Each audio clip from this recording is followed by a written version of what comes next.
tamit ci sama wasila muy njabootu sëñ Amadou Bamba. di jël nuyu bi di ko teg ci loxo Baye Karim. nuyu géejawaay bi nga xamante ni fa laa jóge ak ñi nga xamante ni bàyyi naa leen fa ma bokk ñoom saay nuyu sama yaay mu ngi toog ci télé bi di seetaan. ak képp koo xamante ni blende nga nekk ci Sénégal wala ci Afrique wala rendez-vous ci monde bi man ngaa ko maa ngi lay nuyu di leen siyaar bu baax a baax a baax. Aïcha tey ñu fas yéene waxtaan peut-être ci événement bi nga xamante ni yaa ngi koy dëgmal pour très bientôt. Est-ce que mën nga ci ñëw peut-être wax ñu lan la ñu mën a xaar ci xew-xew boobu kañ la ak surtout fan la. waaw événement bi bon le 24 décembre incha allah bi ñu ngi ko prévoir def ci stade Amadou Barry bu Guédiawaye. et mu nekk sama première fois depuis mun naa wax sama carrière ba léegi bi mooy première fois may def événement ci sama diggu koñ. parce que stade Amadou Barry mi ngi nekk Sam. man Sam foofu laa juddoo fa laa màggee fa laa yaroo. et sama carrière aussi foofu laa ko tàmbalee. mais après bon li ñuy wax rek ci benn disons déclic bu gaaw. ma jekki saa yi Sénégalais yi xam ma nit ñi doon ma solliciter partout ci Sénégal. bëri woon événement yoo xamante ni def naa ko ci région yi def naa ko Dakar def naa ko arène nationale même bu fekkee soriwul mais bii tey ñëw nekk Géejawaay nekk sama biir koñ. mu nekk benn événement boo xamante ni aussi ñor na ma parce que nit ku nekk aussi à chaque fois bu sa dëkk di def dara mun nga dem ba benn période nga laaj lan nga war a def pour sa dëkk. donc waa Géejawaay ñoo ko bëgg waa banlieue bi ñoo ko bëgg. décembre aussi nekk fête boo xamante ni souvent banlieue bi dañuy génn. di dem town wala ku nekk di xool fan ngay dem pour def fête bi. tey Ngaaka Blindé def tout de son possible jox leen événement bi ñu def ko stade Amadou Barry pour une première fois loolu mooy tey mun naa ne événement bi nga xamante ni moo gën a mag ci man ci décembre. parce que sa gox la. et ku nekk sa gox aussi am nga loo fay représenté am na tamit lu sa gox di représenté pour yow donc le 24 décembre ñu dem stade Amadou Barry def événement bi nga xamante ni moom la Ngaaka Blindé prévoir pour ay blindé donc événement boobu noonu mën nañu wax ni mën nañu jàpp aussi tamit ni moom mooy doon événement bi nga xam ne mooy gën a ngande ci événement Ngaaka Blindé parce que événement biir dëkkuwaay Ngaaka Blindé événement biir dëkkuwaay Ngaaka fi nga xam ne foofu la sokkee ko ana lan nga leen di waajal ñoom waa Guédiawaye par rapport ak li nga doon def yeneen concert yi. bon mun nañ ne du première fois Ngaaka di sax tëgg foofu parce que peut-être def naa ko ci esplanade bu marché jeudi yàggul dara aussi def naa ko ci esplanade bu stade bi mais bii ci biir stade bi la te stade bi ku nekk si ñun dafa am lu muy symboliser pour yow ñun bi ñuy nekk xale concert daan fa am du ñu am passe doon xool fan la ñuy jaar pour tëb dugg ci biir stade bi tey ñu war a ñëw tëgg événement bi def ko ci biir stade bi loolu dafay représenter lu bëri pour ñun quoi. ba tax na en fait première fois bi nga xamante ni Ngaaka Blindé tey mi ngi dugg ci biir stade bi def événement boobu ñëpp xam nañ Ngaaka événement du tuuti si man. ak nu mu mënti mel ak nu mu mënti toll chaque événement bu ma dëkkmal rek dama naan bii moom may jëlee ci benn niveau yóbbu ma ci beneen niveau. de ce fait ku ma xam samay prestation xam li may joxe sur scène xam man en personne ni ma bëggee spectacle ak ni ma bëggee show nekkatul sax question bu public bi di demander quoi. parce que à chaque fois ñëpp xam nañ ni Ngaaka événement bu mu dem wala concert bu mu dem bu ko gars yi di xaar fii mu génn fële à chaque fois ci sama événement xaaral nga gis ay surprise xaaral nga gis lu bees. sagam dama koy def ci yeneen région yu dul Dakar yu dul Guédiawaye tey bu nekkee Guédiawaye tamit donc nañu xaar ay surprise yu bëri yoo xamante ni prévoir naa pour def incha allah rabi le 24. Aïcha est-ce que mën nañu xaar seen rappeurs yi tamit ci événement bi. oui bien sûr parce que bon man moom mun naa ne damay open pour non seulement nit ñi ma bokkal génération mais aussi pour la génération nouvelle parce que mine de rien tey am na beneen génération boo xamante ni ñi ngi suñu ginnaaw et yoon la aussi pour ñun ñu joxaat leen loxo donc événement Ngaaka à chaque fois li nit ñi di kaas mooy Ngaaka dafay guddee sur scène bon bu ñëwee ñëpp bëgg mais day guddee sur scène luy waral loolu parce que damay bëgg à chaque fois di jox opportunité sama frères yi sama mbokk artistes yi ñu mën a expérimenter wu sur scène ba tax damay jël nombre d'artistes yoo xam ne dafay bëri ba Ngaaka balaa muy egsi sur scène 2 heures wala 3 heures du matin jot. cette fois-ci nag dinañ xool nu ñuy def pour régler situation boobu mais n'empêche dañuy continuer di jox suñu promo artistes yi nga xamante ni peut-être jour boobu tëgguñu seen saar wala événement amul dañ leen di jox loxo ñu ñëw ñu bokk scène bi. Aïcha mais hormis ça peut-être tu étais dans autre chose parce que dégguñu la nag depuis pas mal de temps depuis peut-être la promotion de ton dernier opus album bi mujjee génn nu mu tuddati Marie. Secret 7 Secret 7 ci lañ la gëj a dégg après promotion bi ci lan nga nekkoon entre temps. gëj a dégg. à part de temps en temps nga sànni ñu benn vidéo rek Ngaaka. showcase. tout récemment peut-être que ni tamit dañu naan ci biir décembre bi gis nañ dates yi bëri nañ. dates yi bëri nañ trop lan moo tax nga choisir sur le 24 exactement te gis nañ am na yeneen dates yoo xam ne war nga ko def. waaye comme li may wax rek nit ku nekk dafay am lu lay représenté. man je pense que bon entre guillemets bokk naa peut-être si artistes yu gën a bougé si année 2020 2021. mën naa ne tournée yi ma def Sénégal ren ci at bi je dirais pas artistes yi def ñu ko quoi mais bokk naa ci artistes yu ko gën a def depuis sama sortie album ba léegi. toog musul am. à chaque fois ñu ngi def ay tournées am na ay régions yoo xam ne dem nañ fa 2 fois. ci année bi et même dans la sous-région. voilà même dans la sous-région comme fu mel ni Guinée Côte d'Ivoire Cameroun. donc tooguñu après delluwaat nañ Paris defaat beneen liggéey ñëwaat nañ Sénégal li ñu indiwaat Dakar aussi c'est pour continuer à faire les dates laa nii ci je pense décembre on a plus de 13 dates yoo xamante ni dañ ko war a def. ci 13 dates yooyu yëpp mooy lu Marina di wax peut-être Guédiawaye dafay am lu muy symboliser si ñun.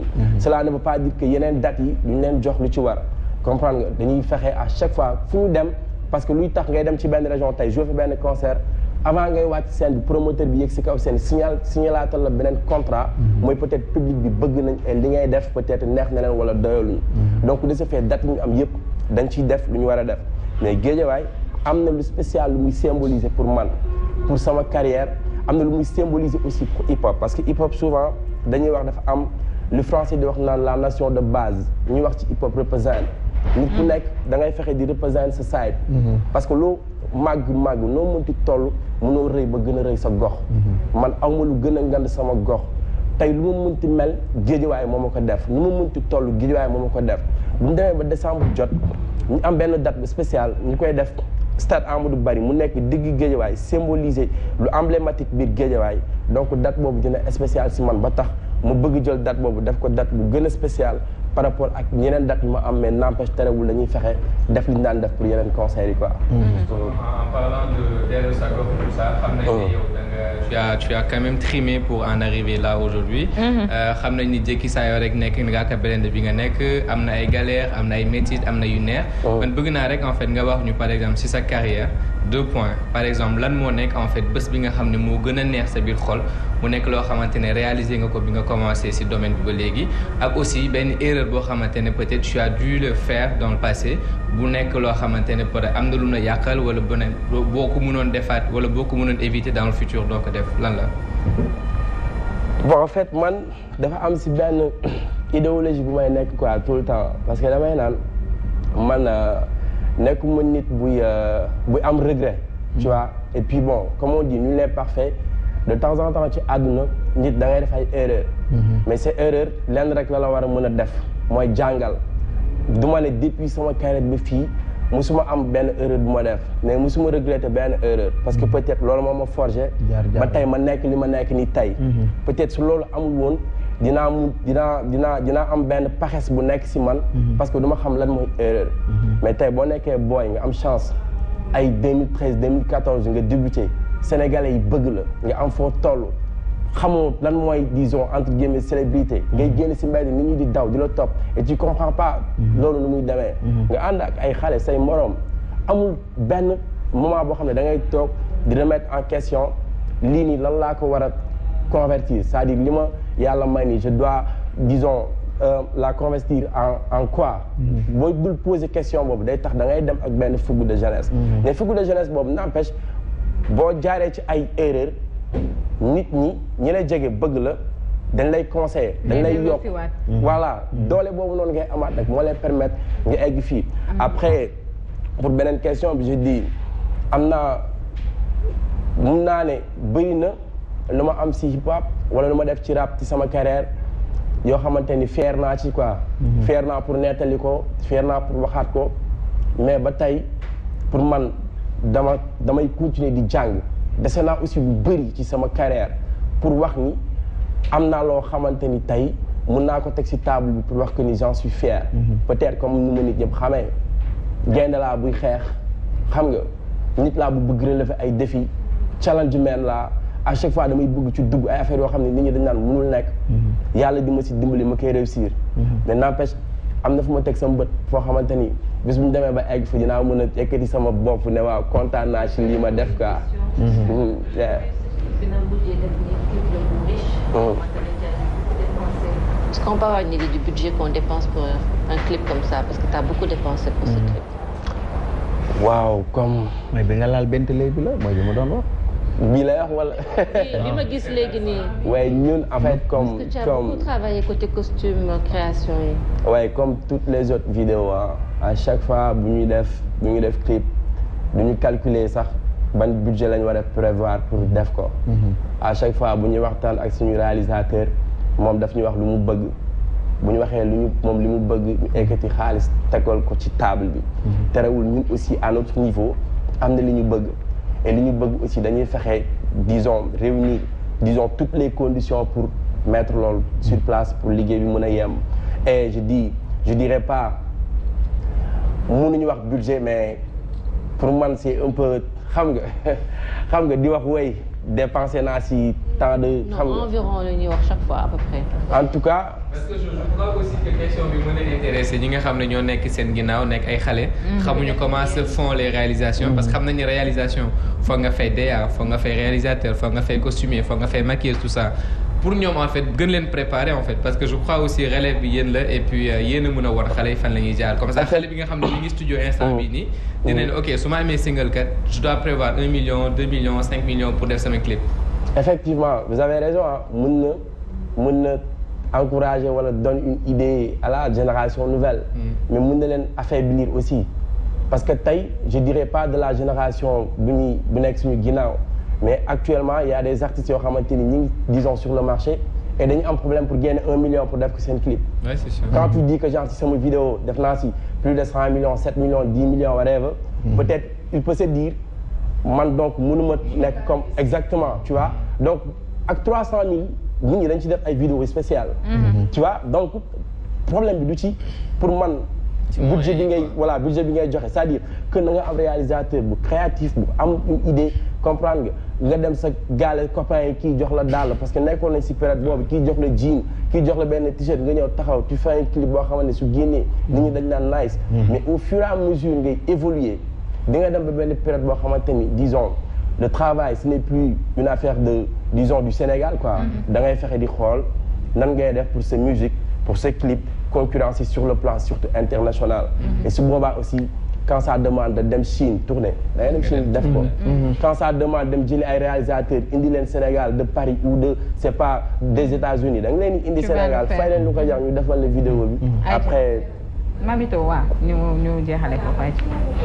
mooy gis nañ ne sa son bi nga woy Kaso vraiment ku ko déglu xam ne ay paroles yu am importance la waaye itam yu touchant ñu bëggoon la laaj ku ne xam na ne c'est du vécu mais malgré li nga ko woy est-ce que bi nga ñibbisee sa kër teg nga ay jéego pour mën a dellu si ñoom daal di leen mën a dimbale.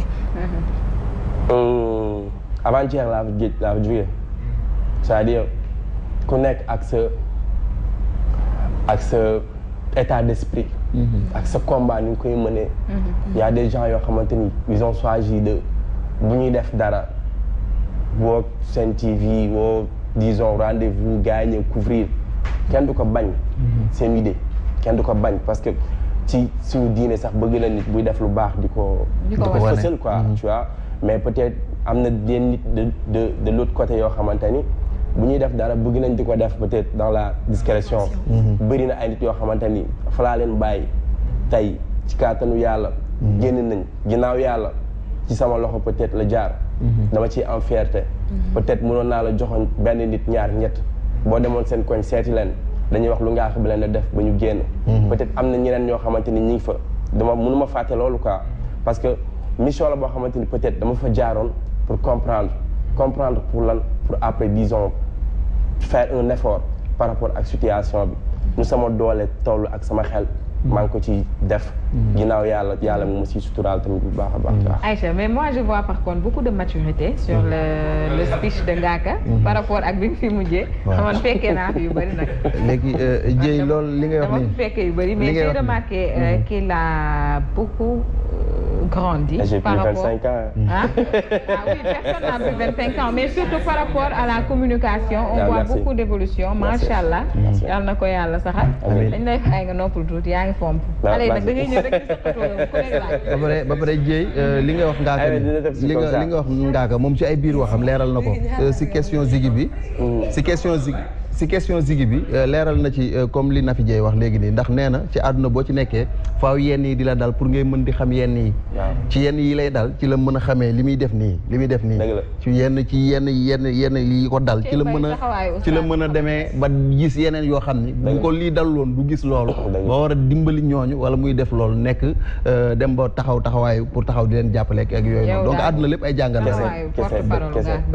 non non mais ay waay lañ parce que li nga wax rek ak lim toot mais daa fekk lu bëri tamit de Ziggy rapidement ñu dem jëli Kira Ziggy il dit qu'il voudrait savoir quel âge vous avez. Quel âge exactement bi nga commencé rap ak léegi ban année la ñaata la def. Bon sama début carrière ak léegi je pense que j'ai fait 7 ans de bientôt 8 ans de carrière quoi. Voilà après l'âge c'est 1 an de plus quoi tu as 9 ans. léegi âge bi foo toll. âge il se trouve 24 25 genre. nee na amatul 25 ans.